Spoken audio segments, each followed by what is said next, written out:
In 1527, again, the Muslims working for the Spanish, Azan Mori, a Moroccan Berber, was a great explorer. And it is reported that a group was sent out from Florida. And we aren't even taught this in the history books.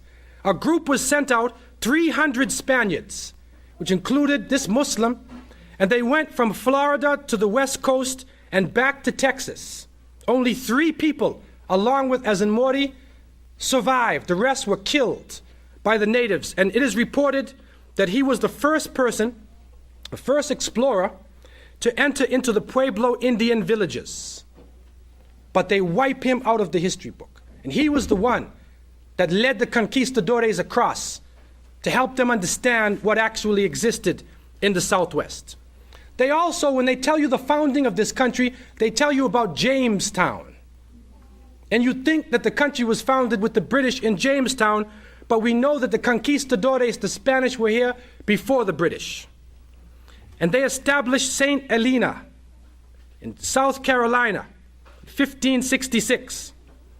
And it was overrun by the British.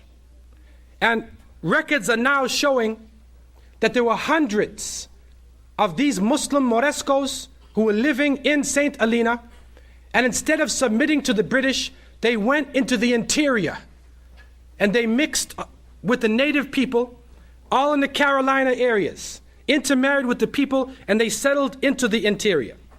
In 1586, the English pirate, Sir Francis Drake, commanded 30 English ships, and they made a daring raid on Brazil, and they liberated 400 Portuguese and Spanish prisoners. Amongst them is reported that 300 or more were Muslims, Morescos. Francis Drake carried his ships to America, and history also tells us that 200 of these people were left on the shore, and the British citizens who wanted to return, they were tired of America, they wanted to return, they went with Francis Drake, and these people landed in America, went up into the mountains, and they met the other ones. These Morescos they are called Melungeons. And they met this other group, and they settled, and they intermingled with the native populations living in the Carolinas, living in Georgia, all in the interior area. And they called themselves Portuguese. Anytime you see them, they will call themselves Portuguese. We used to say Geechee. So if you Afro-American, part of my family, maybe many people, you have somebody in the family say, you're light-skinned Geechee. Okay, it's like this is a group of people that's known in America, especially in the South. They're known. But where did they come from? A startling research just done within the last few years by Brent Kennedy, who was one of these Melungeons. He found out he had this disease, sarcoidosis, a terrible disease. And when he checked out this disease, he found out that the only people who have this disease are the people who live along the Mediterranean. The Spanish, the Portuguese, Sicilians, Moroccans, Libyans, Turkish. These are the people who have this disease. And they checked it genetically to these groups. And so when he checked out history more, and he was given a grant to check out history, he found out that in the mid-1600s, there were people living amongst the Powhatans and related tribes of Eastern Virginia and North Carolina who were described as dark like Indians, but called Portuguese. The similar people in South Carolina called themselves Turks. The early 17th century Powhatan Indian description of heaven is nearly word for word like the description found in the Quran itself. In 1784, Tennessee Governor John Sevier records an encounter with people in the western North Carolina with dark skin, reddish-brown complexions. They were supposed to be of Moorish descent, he said, of Moorish descent. In eastern Tennessee in the late 1700s, Jonathan Swift, an Englishman, married a Melungeon woman and utilized Melungeon men in his own silver mining operation, and his dark-skinned companions were known as Mecca Indians.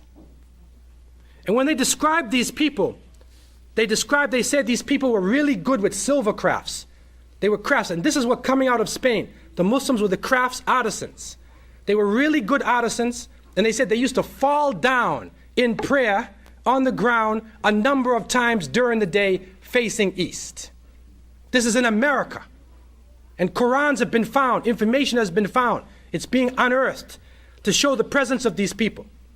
And so, to come to a conclusion, what is now coming to the surface is that anybody coming from the southeastern part of the United States, whether you consider yourself white, black, Portuguese, Geechee, mixed, Indian, whatever you think you are, that if your last name, there's a lot of names, but the most famous ones, if your last name is Adams, Adkins, Bell, Bennett, Berry, Bowling, Chavis, Coleman, Collins, Gibson, Goins, Hall, Jackson, Lopez, Moore, Mullins, Nash, Robinson, Sexton, and Williams. If you have any one of those names, then more than likely you're a Melungeon. This is crucial information. This is white Americans too. So what that means is that these people were tied into Muslims, that in their background are Morescos, Melungeons coming out of Spain, hiding their identity and becoming part of America. And proof has come to us that Nancy Hanks, the mother of Abraham Lincoln, President of the United States, was a Melungeon. That is definite. And so you may be saying the President of the United States was a Muslim, or you got a Muslim family. Abraham Lincoln.